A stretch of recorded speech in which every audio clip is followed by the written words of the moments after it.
السلام علیکم، میں ہوں اطہر کاظمی۔ آج خیبر پختونخوا میں سینٹ کا الیکشن ہوا، اس کا کیا احوال ہے، کون کتنی سیٹیں جیتا، اس پہ بھی بات ہوگی، لیکن پہلے بات ہو جائے بلوچستان کی۔ ویکنڈ پہ ایک ویڈیو سوشل میڈیا پہ ایک دم سے سامنے آئی جس میں دیکھا جا سکتا ہے کہ ایک مرد اور ایک عورت کو قتل کیا جا رہا ہے، کچھ لوگ وہاں پہ کھڑے ہیں۔ اس کے بعد یہ چیز رپورٹ ہوئی کہ ان دونوں نے غالباً کوئی پسند کی شادی کی، لیکن اب یہ خبر آ رہی ہے کہ ایسی بات بھی نہیں تھی۔ بلوچستان کے وزیر اعلیٰ نے سارے معاملے کا نوٹس لیا، آج انہوں نے ایک پریس کانفرنس بھی کی۔ اس پریس کانفرنس میں انہوں نے کیا کہا، ذرا سنیے گا۔ they were not newly married couple. ان کا آپس میں کوئی ازدواجی رشتہ نہیں تھا۔ ان کا آپس میں جو بچی تھی جو ماری گئی ہیں، ان کے جو ہیں وہ 5 بچے ہیں۔ ان کے جو شوہر ہیں ان کا نام نور ہے۔ اسی طرح وہ جو آدمی مارا گیا ہے کوئی 45 سال 50 سال کے قریب اس کی ایج ہے، اس کے 4-5 بچے ہیں۔ جی، یہ بتا رہے ہیں ان کا کوئی ازدواجی تعلق نہیں تھا، کوئی ان کی آپس میں شادی نہیں ہوئی تھی۔ آئی ڈونٹ نو یہ انہوں نے ضروری کیوں سمجھا۔ انہوں نے یہ بھی بتایا کہ یہ واقعہ تقریباً 1 ماہ پرانا واقعہ ہے۔ 1 ماہ تک بلوچستان کی حکومت کیا کر رہی تھی؟ کیا ان کو پتہ نہیں چلا کہ وہاں پہ قتل ہو گیا، 2 پاکستانیوں کو مار دیا گیا؟ اور پھر وجہ کوئی بھی تھی، لیکن کیا پاکستان کا آئین یہ اجازت دیتا ہے کہ آپ کسی کو ایسے قتل کر دیں؟ اور وزیر اعلیٰ صاحب اس ساری چیز کو ڈسکس کیوں کر رہے ہیں؟ انہوں نے تو یہ جواب دینا ہے کہ ان کے صوبے کے اندر 2 شہریوں کا ایسے قتل کیا گیا، اس کی ویڈیو بنائی گئی، ویڈیو سرکولیٹ کی گئی، وہ تو سوشل میڈیا پہ کسی نے شیئر کر دی تو یہ معاملہ سامنے آ گیا۔ اگر شیئر نہ کی جاتی تو یہ معاملہ اسی طرح دب جاتا۔ یہ کوئی پہلا واقعہ نہیں ہے جو بلوچستان میں ایسا واقعہ ہوا۔ 2008 میں بھی ایون کہ برطانوی میڈیا گارڈین نے بھی اس کو رپورٹ کیا کہ وہاں پہ اس وقت بھی پیپلز پارٹی کی حکومت تھی، جب ایک صوبائی وزیر کے بھائی پہ یہ الزام لگا کہ انہوں نے 3 لڑکیوں کو پہلے گولیاں ماری اور پھر ان کو زندہ دفنا دیا۔ یہ باقاعدہ گارڈین کی سٹوری کے اندر لکھا ہوا ہے کہ اس سارے واقعے کے اندر مبینہ طور پہ سرکاری گاڑیاں استعمال ہوئیں۔ اور بعد میں سینٹ کے اندر بلوچستان سے تعلق رکھنے والے ایک سینیٹر نے کہا کہ یہ ہماری قبائلی روایات ہیں، اس چیز کو ڈیفینڈ کیا گیا۔ تو یہ پہلا موقع نہیں ہے، اس وقت بھی پیپلز پارٹی کی حکومت تھی، آج بھی پیپلز پارٹی کی حکومت ہے۔ اور پھر یہ جو جرگہ ہوا، اس کے حوالے سے بتایا جا رہا ہے کہ آج جس شخص کو گرفتار بھی کیا گیا، جس جرگے نے یہ فیصلہ دیا کہ اس شخص کو اور اس عورت کو قتل کر دیا جائے، اس کی سربراہی سردار شیرباز خان ساتکزئی صاحب کر رہے تھے، جن کو آج گرفتار کیا گیا۔ پولیس نے صرف ان کا 2 روزہ ریمانڈ لیا۔ یہاں پہ کوئی سیاسی قیدی بھی پکڑا جائے تو اس کا 15 روزہ ریمانڈ مانگ لیا جاتا ہے، صرف 2 روزہ ریمانڈ لیا گیا۔ اور بتایا یہ جا رہا ہے کہ بڑے اچھے طریقے سے ان کو وہاں پہ رکھا ہوا ہے، نہ ان کو ہتھکڑی لگائی گئی جب ان کو عدالت میں پیش کیا گیا، آلدو کہ دہشت گردی کی دفعات وغیرہ تو ہے مقدمے میں، لیکن کسی بھی وہاں کے جو بڑے سردار ہیں، کسی امپورٹنٹ شخصیت نے نہ ان کی مذمت کی، نہ اس قتل کی مذمت کی۔ اگر آپ سردار شیرباز خان ساتکزئی صاحب کا ایک جو فیس بک اکاؤنٹ ہے اس کے اوپر جائیں، اب آئی ڈونٹ نو وہ یہ خود آپریٹ کر رہے ہیں یا کوئی اور آپریٹ کر رہا ہے۔ 31 مارچ کو جناب یہ سردار اختر خان مینگل صاحب کے ساتھ دھرنے میں شریک تھے، باقاعدہ ان کے ساتھ بیٹھے ہوئے انہوں نے تصاویر شیئر کی اور اس میں انہوں نے بتایا کہ بلوچ اور دیگر خواتین کی گرفتاری کے خلاف یہ جو دھرنا ہے سردار اختر مینگل صاحب کا، ہم اس میں شامل ہیں، ہم بلوچوں کے حقوق کی بات کر رہے ہیں۔ تو یہ جو مارے گئے ہیں 2 لوگ، یہ ان کا تعلق کہاں سے تھا؟ اچھا، نہ صرف وہ اس دھرنے میں شامل تھے، گزشتہ برس نومبر 2024 کی ایک پوسٹ انہوں نے شیئر کی ہوئی ہے اسی فیس بک پیج پہ، جس میں وہ صوبے کے وزیر اعلیٰ جناب سرفراز بگٹی صاحب کے ساتھ بیٹھے ہوئے ہیں۔ ان کی اور بھی بہت ساری لاتعداد ایسی تصاویر ہیں جس میں کہیں پہ یہ گورنر کے ساتھ بیٹھے ہوئے ہیں، کسی اور معزز شخصیت کے ساتھ بیٹھے ہوئے ہیں، یعنی ان کا اٹھنا بیٹھنا وہاں کی حکمران اشرافیہ کے ساتھ ہے۔ تو کیا ایسے شخص کا جس کا اٹھنا بیٹھنا حکمران اشرافیہ کے ساتھ ہو، ایک ایسے صوبہ جس میں 1 مہینے سے زیادہ عرصہ گزر گیا، قتل ہو گئے، کسی کو پتہ نہیں چلا، کیا اس صوبے کے اندر اس شخص کے ساتھ انصاف ہوگا یا ان 2 لوگوں کو انصاف ملے گا؟ کیا کوئی عدالت اس کے خلاف فیصلہ دے گی؟ کیا مناسب نہیں ہوگا کہ اس مقدمے کو شفٹ کیا جائے، اسلام آباد شفٹ کیا جائے یا کسی اور جگہ شفٹ کیا جائے؟ کیا بلوچستان میں یہ مقدمہ صحیح طریقے سے چل سکے گا؟ اور پھر آپ دیکھیں کہ وہ لوگ جو بلوچستان کے حقوق کی بات کرتے ہیں، کسی ایک نواب نے بھی اس کو کنڈیم کیا، انہوں نے آ کے کہا ہے کہ یہ زیادتی ہوئی ہے، ایسا نہیں ہونا چاہیے۔ ہر کوئی اس کا جواز پیش کرتا ہے۔ جب آپ بلوچوں کے حقوق کی بات کرتے ہیں تو کیا بلوچستان کے شہریوں کو ایسے مارنا جائز ہے؟ اس کے اوپر تو ایک آؤٹ ریج ہونی چاہیے تھی۔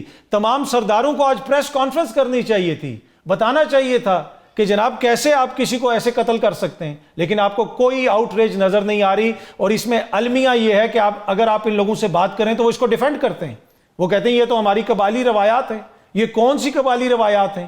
یہ کون سے حقوق کی جنگ ہے جو آپ دھرنے دیتے ہیں, آپ باہر نکلتے ہیں, سردار مینگل صاحب ان کے ساتھ یہ شخص بھی اس دھرنے کے اندر شامل ہے اور یہ اس طرح کے فیصلے کرا رہا ہے مبینہ طور پہ, اور کوئی بھی اس کو کنڈیم نہیں کر رہا, جو سب سے امپورٹنٹ چیز ہے. اینی اب دیکھتے ہیں کہ اس مقدمے کا کیا فیصلہ ہوگا. سرفراز بگٹی صاحب نے تو کہا ہے کہ اس کو ہم انجام تک پہنچائیں گے, ایک لیگل پروسیس چلے گا, لیکن کیا مجھے کوئی امید ہے؟ میں نہیں سمجھتا. ماضی کے اندر بھی یہاں پہ بہت سارے ایسے واقعات ہوئے اور ملک بھر میں اس طرح کے واقعات ہوتے ہیں, اور اس کو کچھ عرصہ جب یہ خبر آتی ہے تو وہی آپ کو اخلاقیات کے دورے پڑتے ہیں, لوگوں کو فٹس آف موریلٹی پڑھتے ہیں, کچھ سیاستدان بولتے ہیں, کچھ دیر میڈیا بولتا ہے, کہیں پہ عدلیہ کوئی کامنٹس کر دیتی ہے, لیکن اس کے بعد چیزیں دوبارہ اسی طرف چلی جاتی ہیں جہاں پہ وہ پہلے ہیں. تو مجھے تو نہیں امید کہ سردار شیرباز خان ساتکزئی کو اس میں سزا ہوگی, انصاف ملے گا اور یہ مقدمہ صحیح طریقے سے آگے چل سکے گا, لیکن پر لیٹس ہوپ کہ ہم غلط ثابت ہوں اور اس سارے معاملے میں انصاف ہو. اب آ جاتے ہیں ذرا سینٹ کے معاملے پہ. پاکستان تحریک انصاف اور اپوزیشن کے مابین ایک فارمولہ طے پا گیا تھا, آلدو کہ ووٹنگ نہیں ہونی تھی, لیکن کچھ لوگ اس میں بیچ میں اڑ گئے اور پھر ووٹنگ ہوئی, اور ووٹنگ کے نتیجے میں بھی اسی فارمولے کے مطابق پاکستان تحریک انصاف کو 6 اور اپوزیشن کو 5 سیٹیں ملیں. اگر آپ ان ووٹوں کا نمبر دیکھیں تو اس میں پاکستان تحریک انصاف کے 18 ایکسٹرا ووٹ ہیں, یعنی جو ان کے کینڈیڈیٹس کو ووٹ پڑے اگر اس میں جو ایکسٹرا ووٹس ہیں ان کو کاؤنٹ کیا جائے تو وہ تقریباً 18 ہیں, جس کا مطلب یہ ہے کہ وہ اپنا ایک اور سینیٹر بھی منتخب کروا سکتے تھے. لیکن عمران خان صاحب کی ٹیم تو بہت ہی زیادہ بزدل ثابت ہوئی. وہ تو میدان میں بھی اترنے کے لیے تیار نہیں تھے. وہ ٹیم جس کو وہ کہتے تھے کہ میں کپتان ہوں اور میں ایک ٹیم تیار کر رہا ہوں, ٹیم تو اتنی بزدل ثابت ہوئی عمران خان کی, وہ میدان میں ہی اترنا نہیں چاہتے تھے. ان کی خواہش تھی کہ پہلے ہی معاملات اپوزیشن کے ساتھ طے ہو جائیں. وہ اپوزیشن جن کو یہ کہتے ہیں کہ ان کا مینڈیٹ جعلی ہے, یہ ہمارے ووٹوں پہ ان کو مخصوص سیٹیں ملی ہیں, انہوں نے آئین کے ساتھ یہ کر دیا, انہوں نے قانون کے ساتھ یہ کر دیا, لیکن انہی کے ساتھ سمجھوتا کیا. علی امین گنڈا پور صاحب نے, وہاں کی قیادت نے ایک فارمولہ طے پایا. ایک طرف آپ ان کے اوپر آئین شکنی کے الزامات لگاتے ہیں, دوسری طرف آپ ان کے ساتھ معاہدے کرتے ہیں, اس معاہدے کے تحت آپ ان کو سیٹیں دیتے ہیں, اپنی ایک سیٹ آپ ضائع کرتے ہیں کیونکہ آپ کو ڈر تھا, کیونکہ آپ کو خوف تھا کہ ہمارے لوگ نہ ٹوٹ جائیں. تو جس طرح میں نے پہلے بھی عرض کی کہ کپتان کی ٹیم تو بہت زیادہ بزدل ثابت ہوئی. خیبر پختونخوا میں ڈرتے رہے میچ سے, میچ والے دن بھی ڈرتے رہے, ان کو ڈر تھا کہ پتہ نہیں کیا ہو جائے گا, اور اس کا نتیجہ یہ نکلا کہ ان کی اپنی ایک سیٹ بھی چلی گئی. دوسری جانب وہاں سے جو نون لیگ کے امیدوار جیتے ہیں وہ امیر مقام صاحب کے صاحبزادے ہیں, ان کے بھائی وہاں پہ قائد حزب اختلاف ہیں. اب نون لیگ کے اندر کیا کوئی اور وہاں پہ ورکر نہیں تھا؟ ہم نے تو سنا تھا کہ نواز شریف صاحب نے پیر صابر شاہ صاحب کا نام فائنل کیا ہے, اختیار ولی صاحب کا نام آ رہا تھا, لیکن ان کو کسی نے نہیں پوچھا.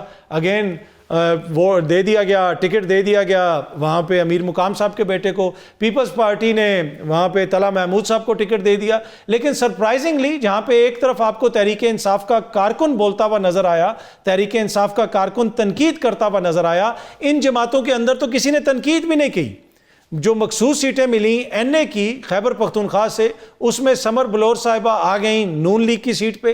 ایک دن پہلے انہوں نے جماعت جوائن کی, اگلے دن ان کو مخصوص سیٹ مل گئی, لیکن خیبر پختونخوا کے اندر کسی نے اس پہ اعتراض نہیں کیا. تو ان جماعتوں کے اندر تو آپ کو بہت بڑا سیاسی دیوالیہ پن نظر آتا ہے. لیکن دوسری جانب انہی جماعتوں کے ساتھ پاکستان تحریک انصاف معاہدہ کرتی ہے, اور معاہدے کے نتیجے میں ان کو بھی سیٹیں دیتے ہیں اور اپنے پاس بھی سیٹیں رکھتے ہیں. آج کے پروگرام میں ان سارے معاملات پہ گفتگو کریں گے. ان سارے معاملات پہ گفتگو کرنے کے لیے وزیر اعظم کے کوارڈینیٹر اختیار ولی صاحب, سینئر قانون دان ریاست علی آزاد صاحب, اور کچھ دیر میں سینئر صحافی مزمل سہروردی صاحب بھی ہمیں جوائن کر لیں گے. آپ تینوں شخصیات کا شکریہ. میں ذرا ریاست علی آزاد صاحب آپ سے شروع کرنا چاہوں گا. پہلے جو بلوچستان میں ویڈیو آپ نے بھی دیکھی ہوگی, وہاں پہ جس طریقے سے قتل ہوا, اب ایک شخص کو وہاں پہ گرفتار بھی کیا گیا ہے, کوئی جس نے جرگے کو ہیڈ کیا تھا.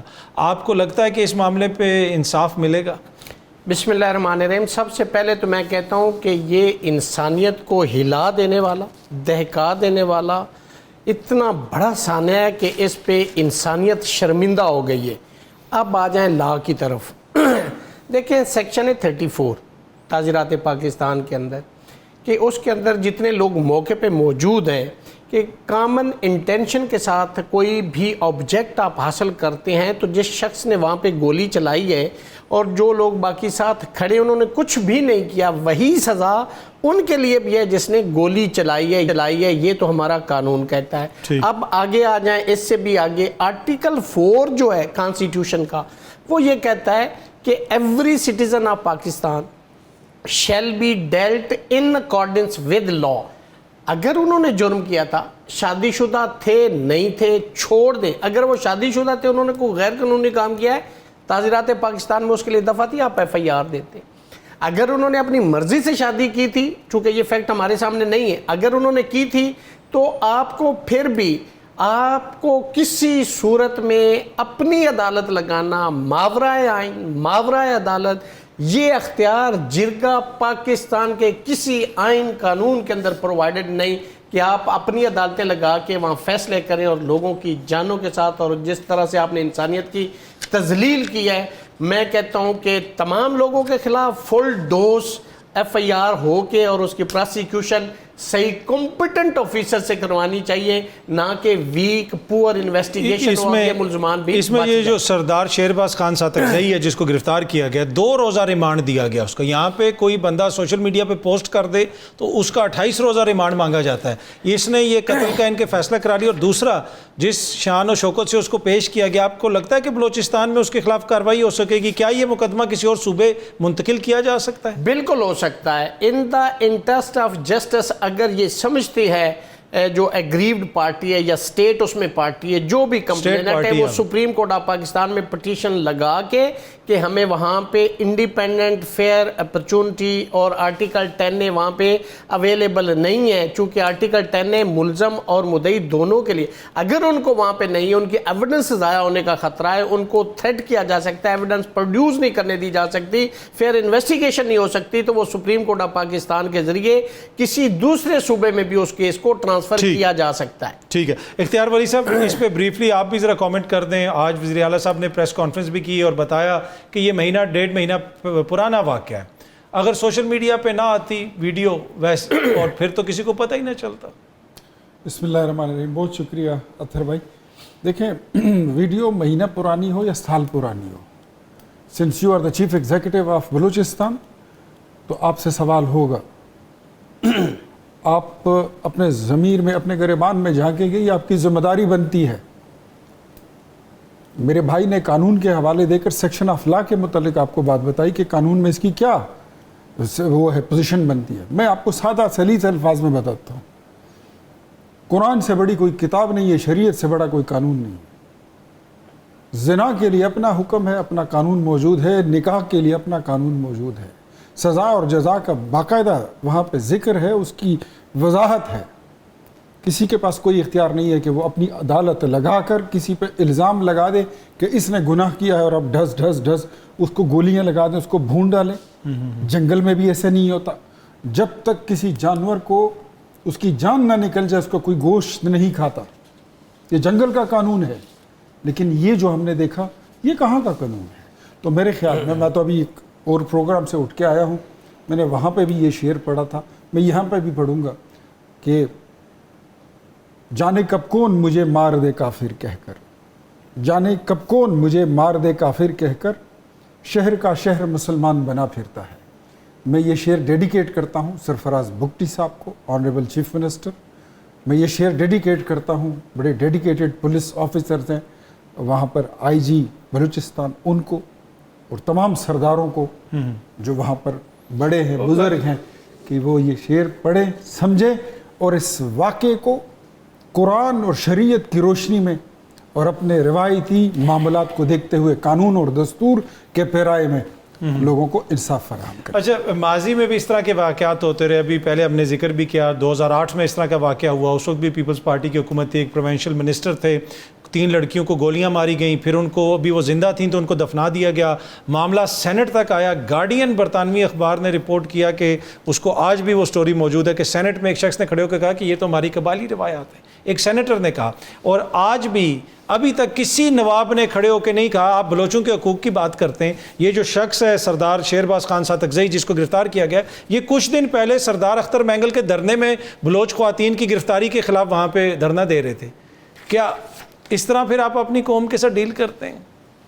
میرے خیال میں دیکھیں, ہم خود پشتون روایات کے معاشرے سے تعلق رکھتے ہیں, بٹ جہاں پر ملک ہوتا ہے, آئین ہوتا ہے, قانون ہوتا ہے, اس سے باہر ہم نہیں جا سکتے. سرداری نظام اپنی جگہ پر, جرگہ روایات اپنی جگہ پر, لیکن آپ کو جو کورٹ آف لا ہے آپ کو اس سے گزرنا پڑے گا, ڈیو کورس اور پروسیس سے گزرنا پڑے گا. قانون سے ماورا کوئی نہیں ہے, کوئی نہیں. اپنا قانون اور اپنی عدالت اگر ہر بندہ لگا کے بیٹھ جائے تو اطہر صاحب میرے خیال میں میری اور آپ کی تو ایک دن کی زندگی کیا, ایک لمحے کی زندگی بھی نہ رہے. اچھا ریاست علی آزاد صاحب, ذرا آپ آ جاتے ہیں تھوڑا سا. یہ جو الیکشن کا معاملہ ہوا ہے, سینٹ کا الیکشن, پہلے تو حلف کے اوپر ایک تنازع کھڑا ہو گیا. وزیر اعلیٰ صاحب نے ابھی بھی پٹیشن وغیرہ دائر کی تھی پشاور ہائی کورٹ میں, پر وہ میرے خیال میں ابھی نوٹسز وغیرہ ہوئے ہیں. وہ یہ کہہ رہے ہیں کہ جی گورنر ہاؤس میں حلف نہیں ہو سکتا تھا کیونکہ اسمبلی موجود تھی, اسپیکر موجود تھے, کورم پورا نہیں تھا, 24 تاریخ کی ڈیٹ دے دی گئی تھی. لیگلی یہ کس حد تک اس میں جان ہے کہ جناب عدالت انٹروین نہیں کر سکتی؟ دیکھیں, جو آرٹیکل 65 ہے اس کے اندر پرووائڈڈ ہے کہ جب بھی کوئی نیا پارلیمنٹ کے اندر ممبر آئے گا یا صوبائی اسمبلی کے اندر آئے گا تو آپ کو پتہ ہے کہ سب سے پہلے بھی جب بھی الیکشن ہوتے ہیں تو پہلے اسپیکر کو منتخب کیا جاتا ہے, اس کے بعد ڈپٹی اسپیکر ہوتا ہے, چونکہ باقیوں سے انہوں نے حلف لینا ہوتا ہے. یہ کانسٹیٹیوشن کے اندر پرووائڈڈ. اب نئے جو آتے ہیں بعد میں آتے ہیں ان سے چونکہ اسپیکر نے لینا ہوتا ہے, اس کے اندر پرووائڈڈ ہے کہ اسپیکر ہی حلف لے گا. اگر اسپیکر اویلیبل نہیں تو ڈپٹی اسپیکر لے گا. اگر ڈپٹی اسپیکر اویلیبل نہیں ہے تو پھر جو پریزیڈنٹ آف پاکستان ہے وہ کسی بھی سینئر ایم این اے کو یا سینئر پارلیمنٹیرین کو نومینیٹ کرے گا, پھر وہ ان سے حلف لے گا. اب آ جائے آج کی سچویشن کے بارے. 26ویں ترمیم میں انہوں نے 255 سب آرٹیکل 2 ایڈ کیا ہے. اس کے اندر وہ بڑا ایمبیگوس سی وہ امینڈمنٹ ہے جس کے اندر ہے کہ جو اوتھ ہے وہ پرسن کا ذکر ہے کہ ادر دین اینی پرسن, اگر جس نے لینا ہے اس کی جگہ پہ کوئی آئے تو وہ لے سکتا ہے. لیکن اس کے پیچھے جو لا ہے نا, یہ لاجک پہ مبنی. ایک بندہ پارلیمنٹ میں آئے, ایک بندہ پروونشل اسمبلی میں آئے تو حلف تو اس کا وہیں پہ ہونا ہے نا. اب وہاں پہ وہ ریفیوز نہیں ہوا, یہ بھی اب بڑا امپورٹنٹ ہے. وہاں پہ کیا ہوا کہ جو کانسٹیٹیوشن اس کے اندر پرووائڈڈ ہے کورم, ٹھیک ہے, کورم اگر پورا نہیں ہے یعنی 1/4 جتنے ٹوٹل میجارٹی اس کے نا, یعنی 145 شاید کے پی کی تعداد ہے اور اس پہ اپروکسیمیٹلی 37 ممبرز بنتے, ان کا اس اسمبلی موجود ہونا ضروری ہے. اگر وہ نہیں ہے تو اس کی پروسیڈنگ ہی نہیں ہوئی تو اس میں کون سی قیامت آ گئی تھی. کورم پورا ہو جاتا اس میں آپ لے لیتے, لیکن چونکہ بائے ہو کر کرو کہ یہ کرنا ہے تو جو پارلیمنٹ کا فنکشن ہے وہ تو پارلیمنٹ میں ہونا ہے, جو صوبائی اسمبلی کا وہ صوبائی اسمبلی میں ہونا ہے. اس کے پیچھے ایک لاجک ہے, ساؤنڈ ریزننگ ہے. لیکن 26ویں ترمیم سے اب تمام لاجکس, تمام قوانین اب تو ہماری سوچ سے بالا تر ہو گئے کہ کون سا آئین کے اندر ہم کہیں کہ یہ ٹھیک ہے اور کیا غلط ہے. ہم سوچتے کچھ اور ہے, ہوتا کچھ اور ہے, اس لیے آئین قانون پہ ہم بات کرنا بڑا مشکل ہے. یہ 26ویں آئینی ترمیم کا لاجک تو میرے خیال میں مزمل سہروردی صاحب سے بہتر کوئی نہیں بتا سکتا. انہوں نے ہمیں جوائن کر لیا. میں ایک چھوٹی سی بریک لے لوں, پھر مزمل صاحب سے پوچھیں گے کہ آج جو سارا معاملہ ہوا کیسے دیکھتے ہیں. سینٹ میں جو سیٹیں سامنے آئی ہیں, کیا تحریک انصاف کو فائدہ ہوا, نقصان ہوا, کون سی جماعت اس میں آپ کو فاتح نظر آتی ہے؟ ایک چھوٹی سی بریک کے بعد. ویلکم بیک جی. اچھا مزمل سہروردی صاحب, یہ جو خیبر پختونخوا سے آپ نے دیکھا کہ حکومت یعنی وہاں کی حکومت کو 6 سیٹیں مل گئیں, اپوزیشن کو 5 سیٹیں مل گئیں, کیا یہ توقع کے عین مطابق ہے؟ ویسے تو ووٹنگ ہو رہی تھی, لوگ کہہ رہے تھے کہ ہو سکتا ہے کہ معاملات اوپر نیچے ہو جائیں, لیکن لگتا ہے ایسے ہی ہے کہ ایک معاہدے کے تحت ہی یہ سیٹیں آپس میں بانٹی گئی ہیں. جی پی ٹی آئی کے سارے ایم پی ایس نے نظریے کی بجائے اسٹیبلشمنٹ کے فارمولے کو ووٹ ڈالا ہے اور انہوں نے اسٹیبلشمنٹ کے فارمولے کی جیت کی ہے. اور اگر ایک کارکن کھڑا تھا جس کی بہت خدمات تھیں, انہوں نے کہا کہ کارکن کو یا نظریے کو ووٹ ڈالنا امپورٹنٹ نہیں ہے, اسٹیبلشمنٹ کے فارمولے کو ووٹ ڈالنا ہے.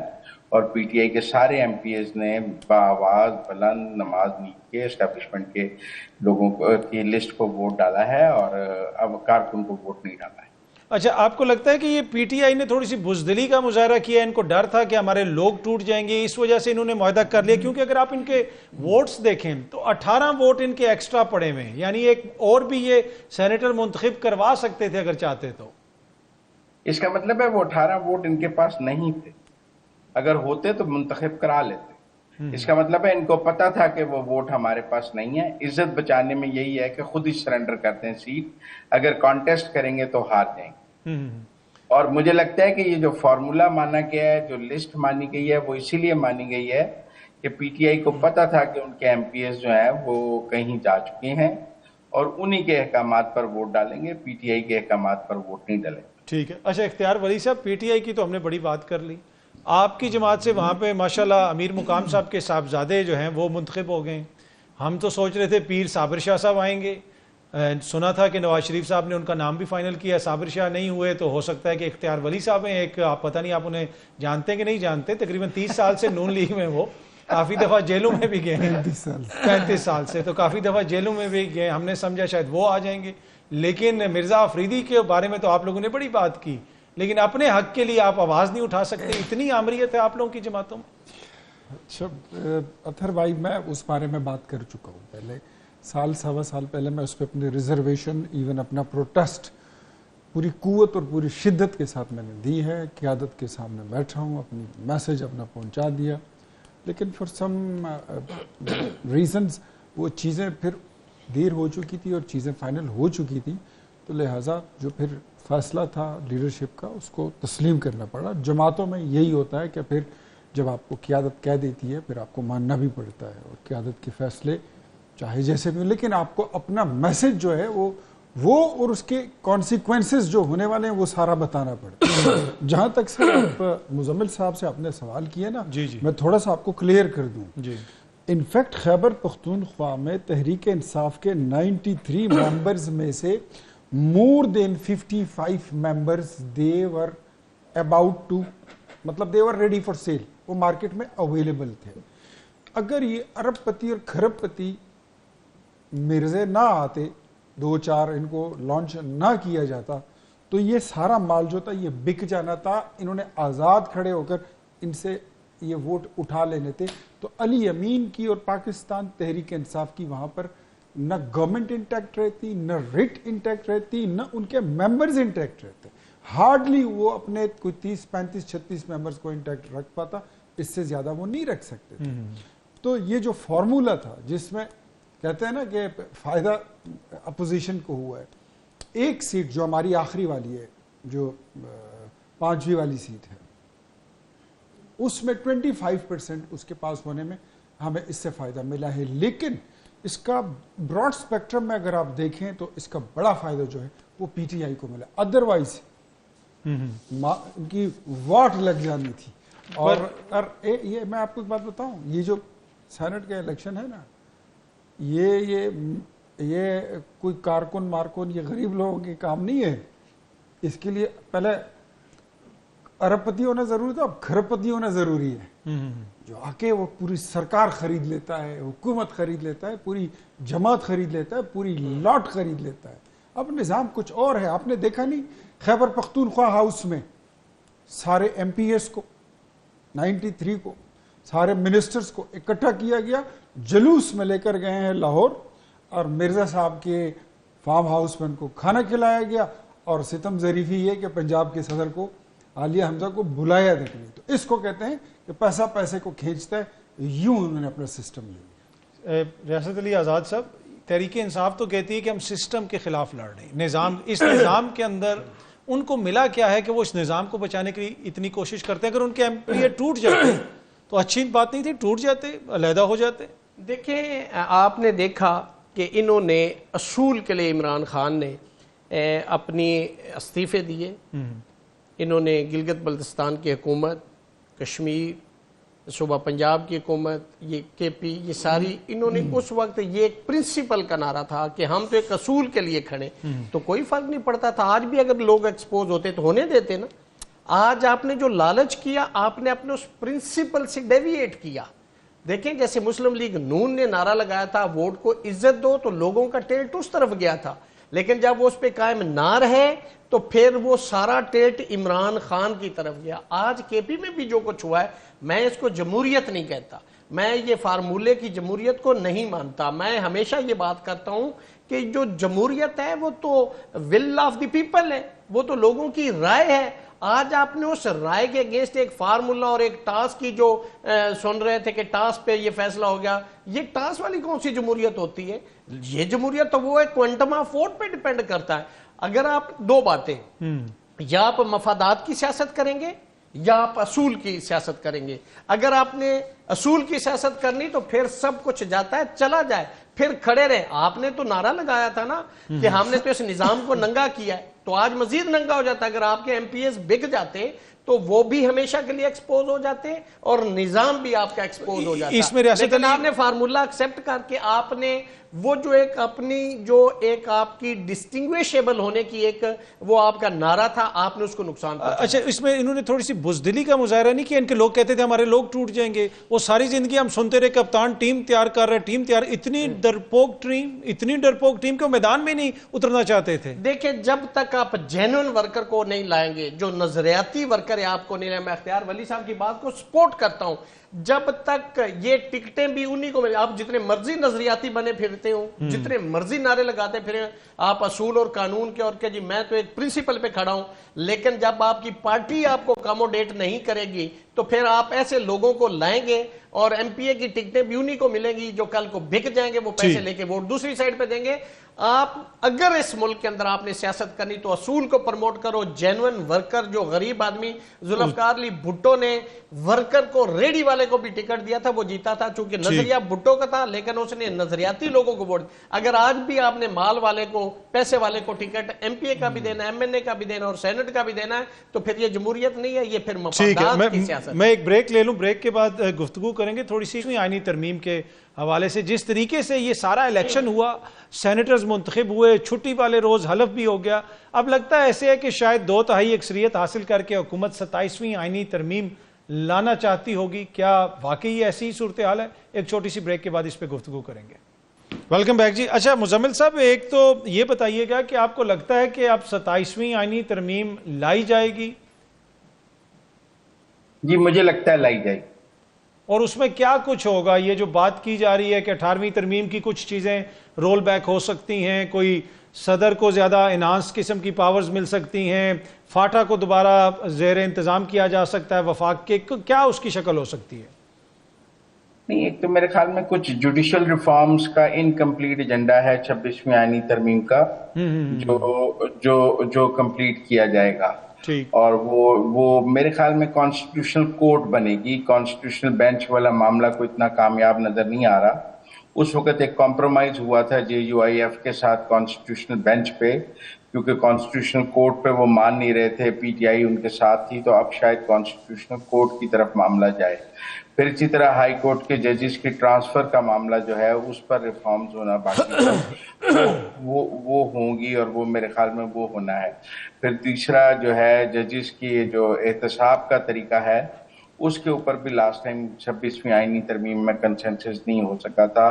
وہ جو اوریجنل ڈرافٹ ہے اس کے مطابق چیزیں آگے بڑھیں گی. تو مجھے تو کچھ تو جوڈیشل ریفارمز کا انکمپلیٹ ایجنڈا ہے جو مجھے اب 27ویں ترمیم میں پورا ہوتا نظر آئے گا.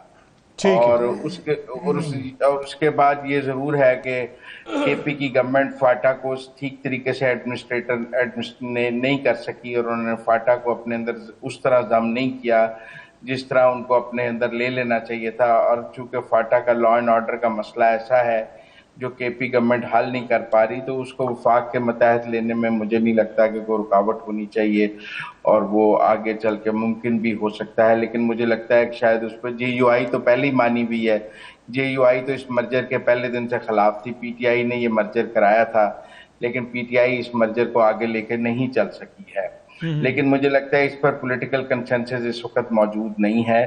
اس پر پیپلز پارٹی کا ویو جو ہوگا وہ بہت امپورٹنٹ ہوگا. PMLN تو اس کو فاٹا کے متحد لانا چاہے گی.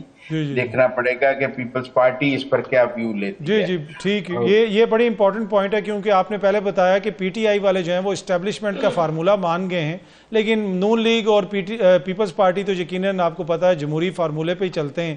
تو آپ نے بھی بالکل درست کہا کہ پیپلز پارٹی کیا سوچ رہی ہے کیا وہ فیصلہ کرے گی، یہ بڑا امپورٹنٹ ہوگا. اچھا ریاست علی آزاد صاحب، یہ مراد سعید صاحب بھی پہنچ گئے. مجھے حق ہے اس بات کا جواب دینے کا. آپ کو ہی حق ہے آج کل، اس کے آپ کے علاوہ حق اس کو ہے اس پاکستان کے اندر. اب تو 27ویں ترمیم بھی آنے والی ہے. آپ بولیں پلیز. نہیں دیکھیں کاظمی صاحب، پیپلز پارٹی اور مسلم لیگ نون تو اسٹیبلشمنٹ کے ساتھ تعاون سے چل رہی ہیں اور ان کی یہ پالیسی روزے روشن کی طرح عیاں ہے. سوال تو اس سے کیا جائے گا کہ جس کی پالیسی اسٹیبلشمنٹ کے ساتھ مزاحمت یا لڑنا ہے اور وہ اسٹیبلشمنٹ کی گیم کھیلے.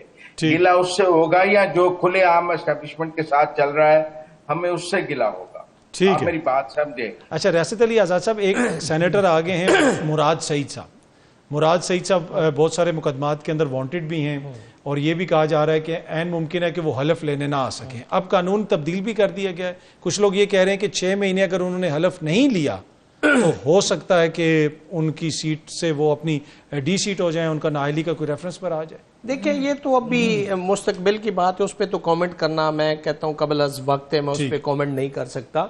لیکن وہ سرے دست وہ سینیٹر بن گئے ہیں. آپ کے پاس یہ ایک چودھری نثار صاحب والی بھی ایک مثال موجود ہے کہ وہ ممبر بن گئے تھے، بن کے گئے ہی نہیں پورے ٹینیور میں. ہاں تو یہ ساری چیزیں، لیکن وہ وقت آئے گا تو اس پہ ہم کامنٹ کریں گے. جہاں تک آپ نے 27ویں ترمیم کی بات کی، میں سمجھتا ہوں کہ ایک خط تھا جو عدلیہ اسلام آباد ہائی کورٹ کے وہ جو نڈر بے باک جن کو ہم آزاد منش ججز کہتے ہیں اور دلیر ججز اور انڈیپینڈنٹ ججز کہتے ہیں، اس خط نے اس ملک کی تاریخ بدل دی.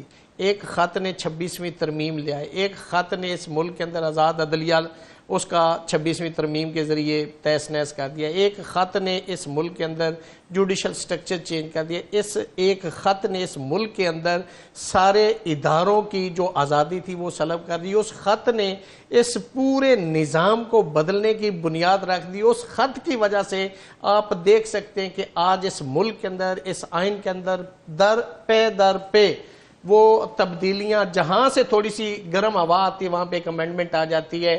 میں نے ایک دوست سے پوچھا کہ یہ جو 26ویں ترمیم کے بعد یہ کانسٹیٹیوشن کو پرنٹ ہوا ہے تو کوئی ہم دیکھنا چاہتے ہیں کہ اگر کوئی کاپی آپ کے پاس ہو تو. اس نے کہا کہ ابھی وہ ہم نے پرنٹ نہیں کی چونکہ 26ویں ترمیم ان پروگرس ہے، اس پہ کام ہو رہا ہے.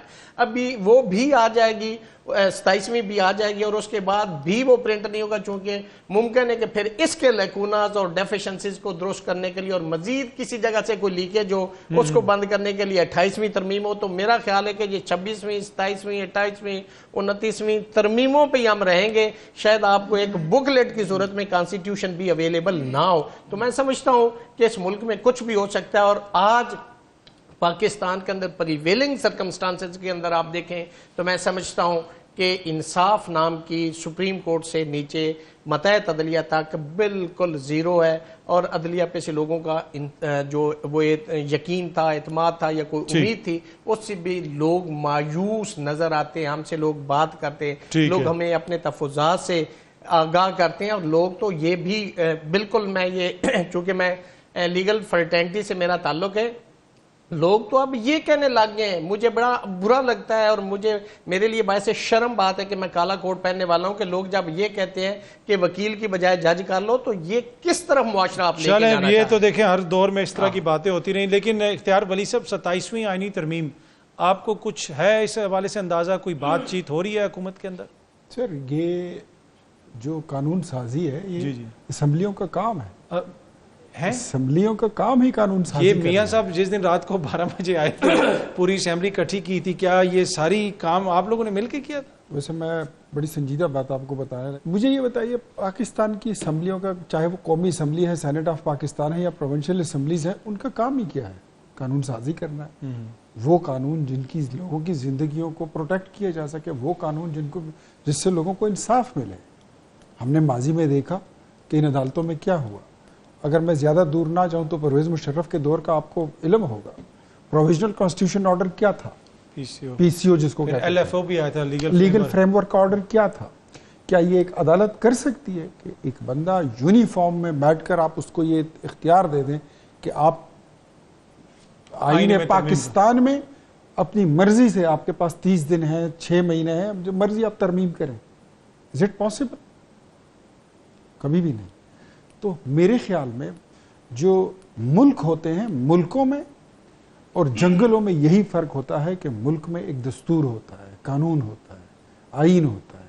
جنگل کا کوئی قانون دستور نہیں ہوتا، بڑا جانور آ جاتا ہے اور چھوٹے کو کھا جاتا ہے۔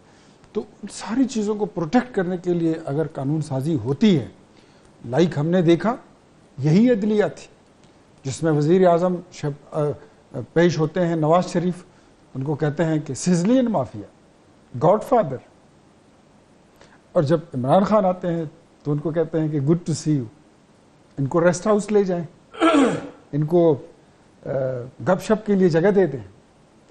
ہم نے ایک لا بھی دیکھی اور پھر مدر ان لا کا انفلوئنس بھی دیکھا۔